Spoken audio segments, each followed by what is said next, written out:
kita jumpa lagi di UATM Channel. Halo para pelajar yang hebat, khususnya pelajar kelas 12 IPA. Apa kabar kalian semua? Semoga selalu tetap sehat dan tetap semangat ya. Nah, kalian akan memasuki pekan-pekan untuk persiapan UTBK dan juga persiapan untuk mengikuti UM-UGM maupun SIMA UI. Ya. Nah, di pertemuan kita kali ini kita akan coba membahas soal biologi SIMA UI tahun 2011 kode 617 ya. Jadi SIMA UI kode 617 dan juga kode-kode yang lain pada tahun 2011 itu setiap kode ada lebih kurang 2 atau 3 soal yang sama. Ya, jadi jangan pernah bosan untuk membahas soal yang sama karena ketika kita membahas soal berkali-kali itu akan semakin menajamkan kemampuan analisa kita dalam membahas soal. Dan dengan cepat tentunya kita bisa menganalisa apa kunci atau jawabannya.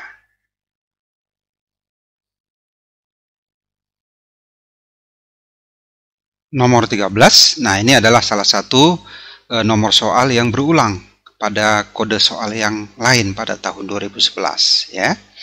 Di bawah ini adalah sebuah grafik batang yang menggambarkan pemaparan periode gelap dan terang. Bagian yang berwarna hitam menunjukkan periode gelap dan bagian yang tidak berwarna atau putih menunjukkan periode terang.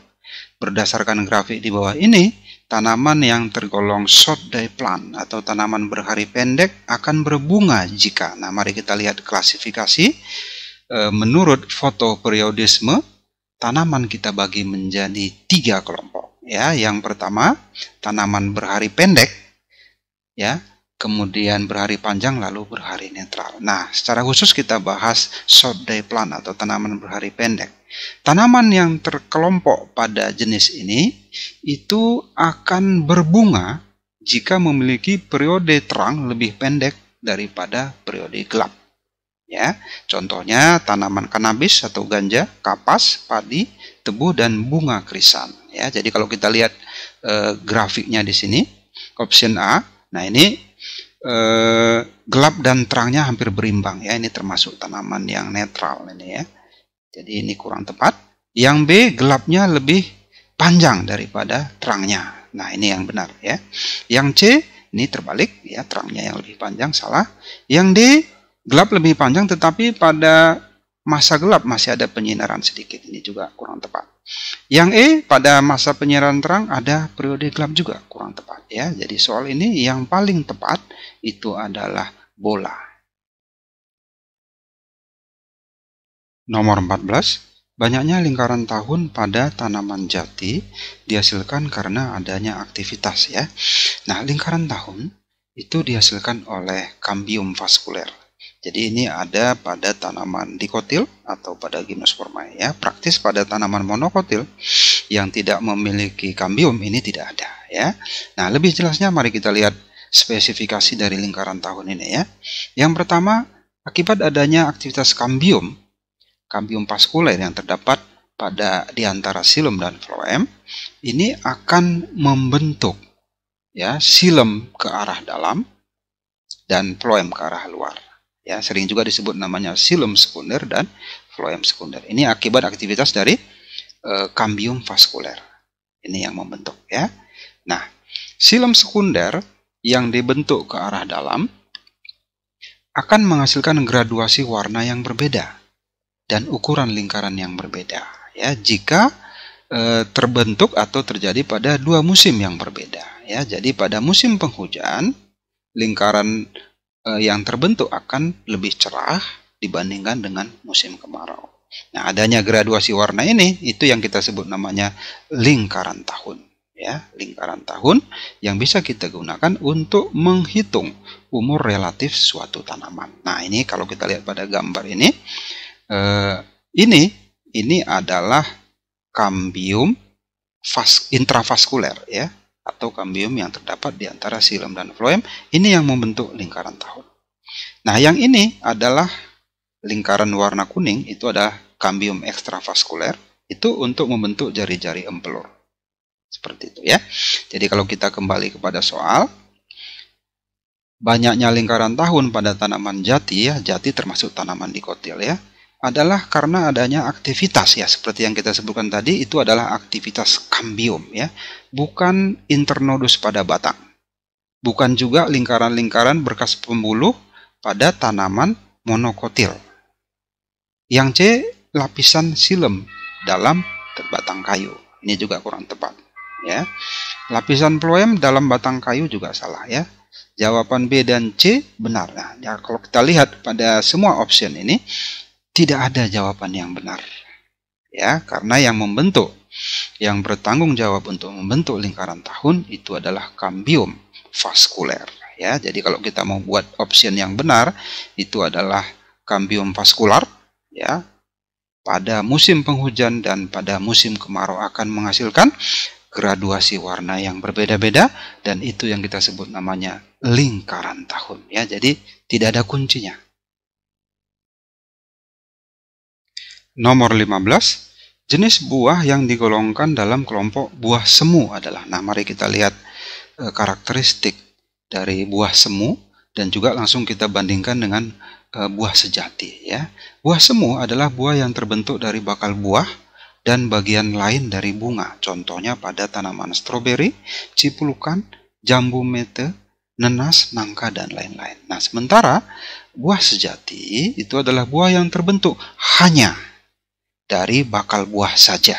Jadi bukan dari bagian yang lain dari bunga ya. Itu disebut buah sejati.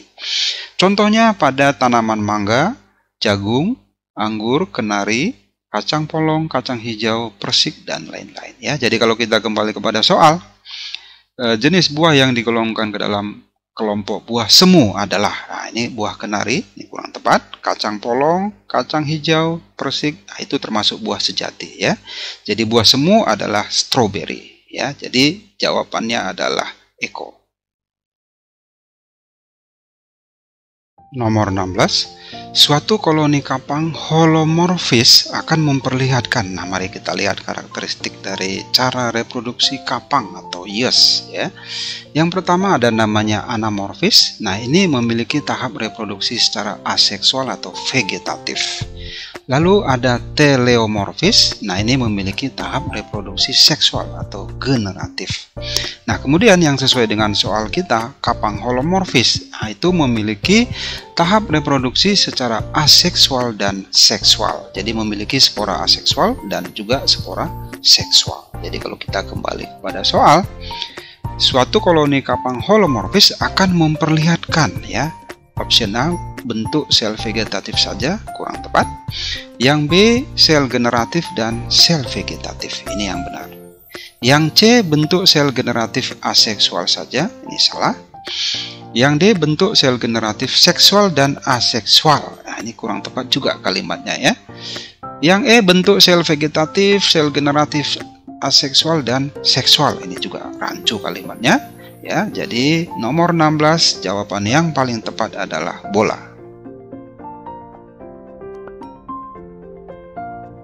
Nomor 17, DNA polimerase adalah enzim yang berperan dalam sintesis DNA yang meliputi ya. Jadi soal ini bertanya apa fungsi atau kerja dari DNA polimerase dalam replikasi DNA ya. Yang pertama, DNA polimerase untuk proses replikasi dan penambahan DNA.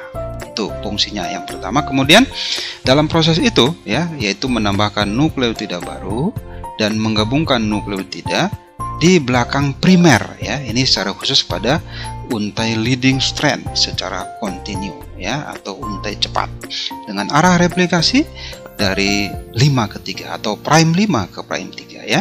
Nah, video replikasi DNA bisa kalian dalami lagi di OTM channel ya. Nah, kemudian dalam proses replikasi DNA, nukleotida baru akan selalu ditambahkan pada karbon nomor 3 atau pada gula deoksiribosa yang mengikat gugus OH ya. Jadi kalau kita kembali kepada soal, DNA polimerase adalah enzim yang berperan dalam sintesis DNA yang meliputi replikasi saja, itu salah ya. Dia tadi replikasi dan penambahan DNA. Proses perbaikan saja. Nah, untuk perbaikan itu peranan dari DNA ligase ya. Jadi DNA ligase ini tugasnya adalah menyambungkan potongan-potongan fragmen Okazaki ya menjadi DNA yang sempurna. Dan juga dia berperan sebagai editing ya atau memperbaiki atau reparasi DNA jika terjadi kesalahan dalam replikasi ya. Jadi yang B ini tugas dari DNA ligase ya, jadi kurang tepat, salah. Option C, proses replikasi dan penambahan. Nah, ini yang betul. Tugas dari DNA polimerase. Option D, proses replikasi dan perbaikan. Salah ya, kalau perbaikan itu tugas DNA ligase. Yang E, penambahan dan perbaikan juga kurang tepat ya. Jadi kalau kita lihat pada soal ini yang paling tepat adalah proses replikasi dan penambahan ya.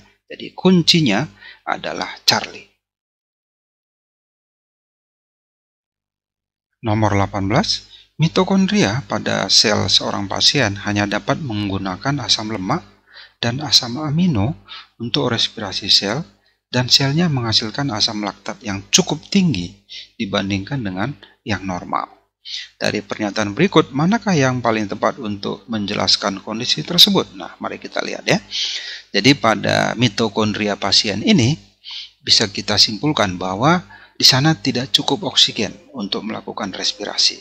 Ya, jadi proses yang terjadi adalah respirasi anaerob, ya, di mana apabila anaerob terjadi secara terus-menerus, ini akan menghasilkan asam laktat yang cukup tinggi dan energi yang dihasilkan sedikit sekali. Ya, nah kemungkinan besar ya si pasien ini ada gangguan penggunaan oksigen di dalam mitokondrianya ya akibat adanya zat penghambat seperti ion negatif, ion sianida, azida yang terkandung di dalam selnya ya. Jadi kalau kita kembali kepada soal, asam laktat yang cukup tinggi ini kenapa bisa terjadi? Nah, itu tadi ya, penggunaan oksigen yang terhambat. Kalau kita lihat option A, mitokondrianya tidak memiliki protein transport yang dapat memindahkan asam pirufat dari bagian luar dari membran mitokondria. Ini kurang tepat ya.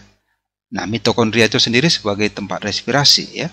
Jadi tidak ada kaitannya ke protein transport yang memindahkan asam pirufat ya, nggak ada, ini salah.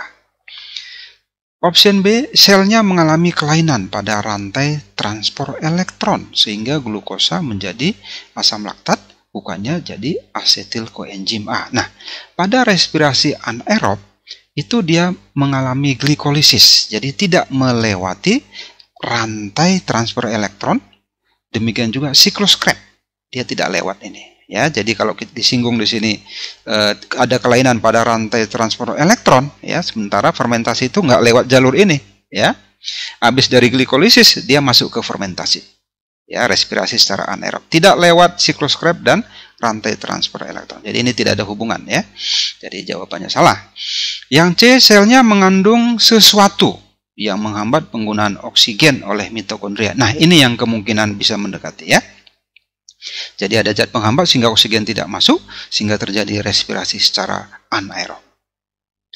Yang D, selnya tidak memiliki enzim yang cukup untuk glikolisis. Ya, ini salah ya. Di dalam sel itu enzim-enzimnya pasti ada, setiap reaksi ada enzim-enzim spesifiknya ya. Kurang tepat. Yang E, selnya tidak dapat memindahkan NADH hasil glikolisis. Ini juga kurang tepat ya. Jadi soal ini yang paling tepat adalah Charlie.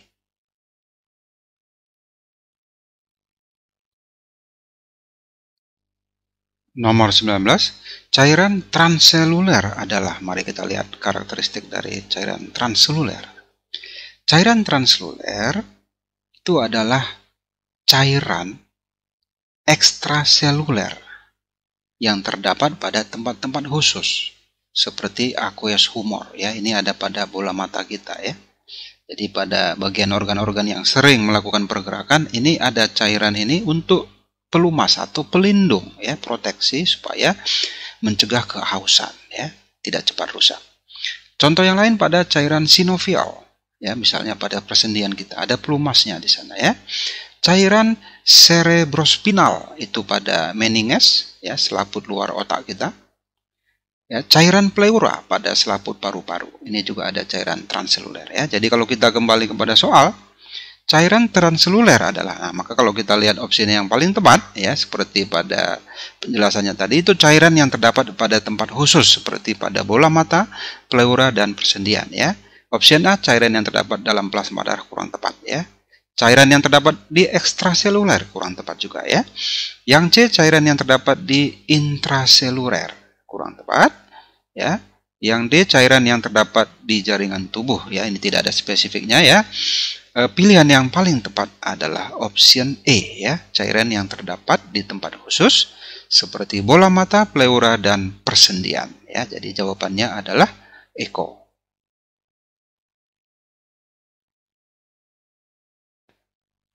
Nomor 20, pernyataan manakah yang tidak benar dalam menggambarkan fotosintesis yang terjadi pada tanaman C4, ya.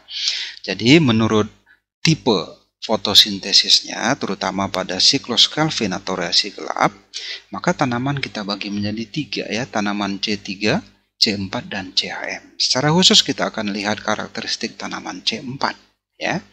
Nah, tanaman C4, ya, ini disebut dia tanaman C4 karena yang pertama, ya, dalam proses fiksasi atau pengikatan karbon itu akan membentuk senyawa organik C4. Nah, dari sini muncullah istilah tanaman C4 ini. Ya, seperti contoh senyawa berkarbon 4 ini misalnya seperti oksaloasetat, ya, atau malat, gitu, ya. Nah, tanaman C4 ini adalah tanaman yang paling efektif dan hemat, ya. Hemat dalam penggunaan bahan-bahan, ya.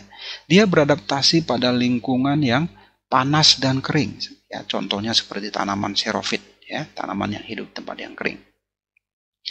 Pada tanaman C4, proses pengikatan atau fiksasi CO2 berlangsung 2 kali, ya. Yang pertama, pengikatan CO2 yang pertama dilakukan oleh senyawa PEP atau fosfoenol pirufat.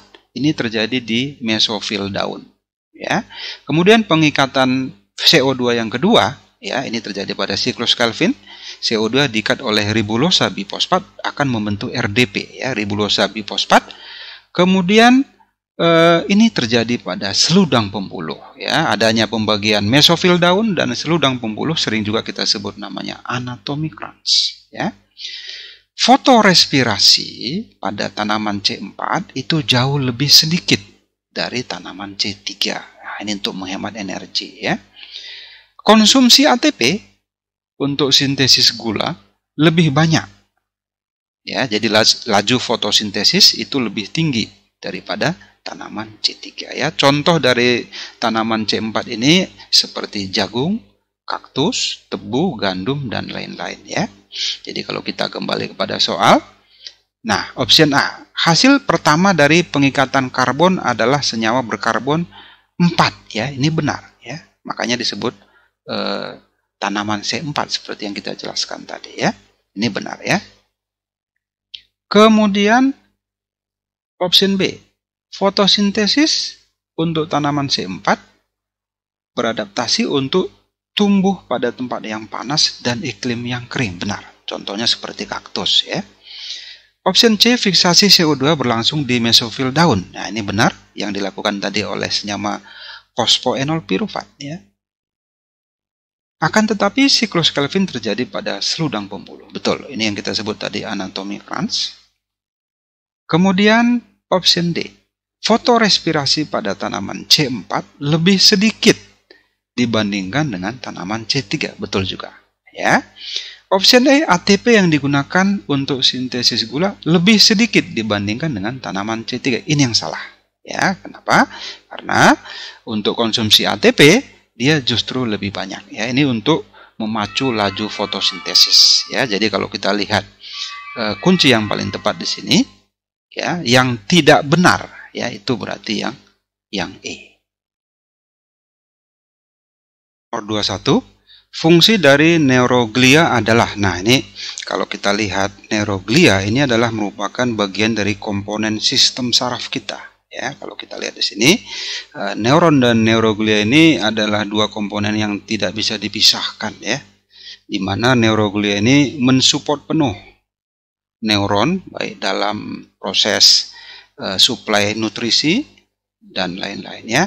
Nah, pertama kita lihat dulu neuron. Neuron ini bagian-bagiannya ada nodus Renvir yang berperan untuk mempercepat jalannya stimulus atau rangsangan. Kemudian ada sel Schwann yang bertugas untuk memberi nutrisi pada sel saraf.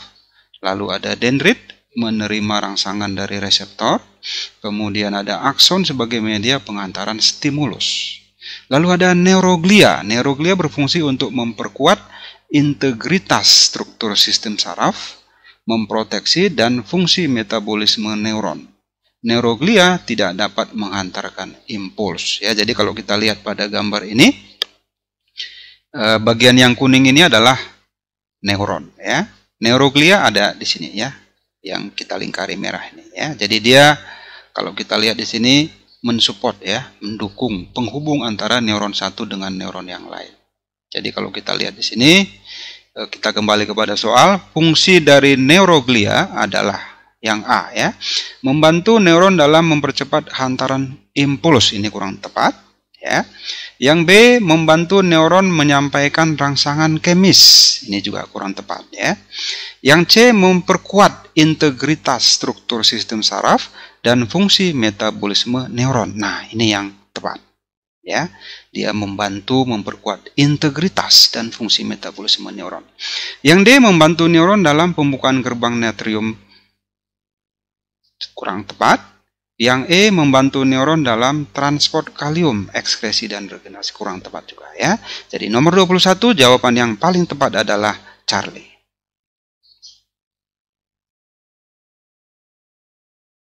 Nomor 22, sebagian besar ikan, amfibi, reptil, dan burung mempunyai penglihatan warna yang lebih kuat dibandingkan dengan hewan mamalia. Pernyataan di bawah ini yang mendukung pernyataan tersebut adalah, nah mari kita lihat konsep teorinya. Reseptor atau penerima rangsang pada retina mata. Ya. Yang pertama, hewan nokturnal yang aktif di malam hari atau diurnal, ini yang aktif di siang hari, ini menentukan jumlah relatif sel batang dan sel kerucut dalam retinanya, ya, di mana sel kerucut atau konus itu sensitif terhadap cahaya terang dan berwarna, ya, terdapat relatif lebih banyak pada hewan diurnal atau yang aktif pada siang hari. Sel batang atau bacillus itu sensitif terhadap cahaya redup dan tidak berwarna, ya, terdapat relatif lebih banyak pada hewan nokturnal atau yang aktif pada malam hari, ya. Jadi kalau kita kembali kepada soal, pernyataan di bawah ini yang mendukung pernyataan tersebut adalah ya option A, ya, reseptor penglihatan pada kelompok mamalia tersebar di seluruh retina, tetapi sel batang hanya terdapat pada fovea. Ini kurang tepat, ya. Option B, hewan nokturnal atau diurnal menentukan jumlah relatif sel batang dan sel kerucut dalam retina. Nah, ini yang mendekati, ya. Kemudian yang C, sel batang pada kelompok hewan nokturnal seperti ikan, amfibi, reptil, dan burung lebih berkembang dibandingkan dengan mamalia. Nah, ini juga salah, kurang tepat, ya. Yang D, retina mamalia lebih sedikit mengandung sel batang dibandingkan dengan sel kerucut. Ini juga salah. Yang E, semua pernyataan benar, salah, ya. Jadi soal nomor 2 yang paling tepat adalah bola. Kita lanjut nomor 23. Racun nematokis merupakan ciri khas yang dimiliki oleh filum Cnidaria. Nah, kalau kita lihat di dalam sistem klasifikasi Kingdom Animal, ya, Cnidaria ini itu masih ada para ahli yang mengelompokkannya ke dalam kelompok Coelenterata, ya, hewan berongga. Tetapi ada buku-buku sistematika tertentu, klasifikasi tertentu ini dikelompokkan menjadi satu filum, ya. Adapun karakteristik dari filum Cnidaria, ya, ini kalau kita lihat gambar dan deskripsinya di sini. Yang pertama, Cnidaria adalah hewan yang memiliki jarum penyengat. Ini sebagai senjatanya untuk melumpuhkan mangsanya, ya. Kemudian hewan termasuk hewan invertebrata yang memiliki tentakel atau lengan, ya.